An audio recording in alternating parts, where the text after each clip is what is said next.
ഏത് കോട്ടയാണ് നിങ്ങൾക്ക് മുമ്പിൽ കെട്ടപ്പെട്ടിരിക്കുന്നത്?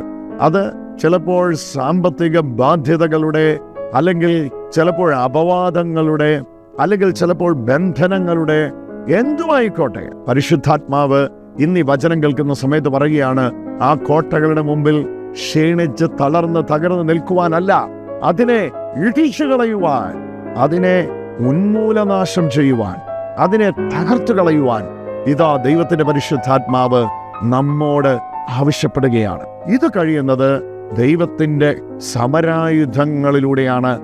കർത്താവ് വ്യക്തമായി പറയുകയാണ്, മകനെ, മകളെ, നിനക്കും എനിക്കും എതിരെയുള്ള യുദ്ധമാണിത്. ഇത് വലിയ പോർക്കളമാണ്. ഈ പോർക്കളത്തിൽ നിനക്കും എനിക്കുമെതിരെ യുദ്ധമുണ്ട്. ആ യുദ്ധത്തിൽ ഇതാ ദൈവത്തിന്റെ പരിശുദ്ധാത്മാവ് എന്നോടും നിന്നോടും ആവശ്യപ്പെടുകയാണ്, ഈ പോർക്കളത്തിൽ ഞാനും നീയും തളരാതിരിക്കുവാൻ ദൈവത്തിന്റെ സമരായുധങ്ങൾ കയ്യിലെടുക്കുക. അതുകൊണ്ടാണ് ദൈവത്തിന്റെ വചനം പറയുന്നത്, ദൈവത്തിന്റെ സമരായുധങ്ങളാൽ നമ്മെ സജ്ജമായിരിക്കുന്നു.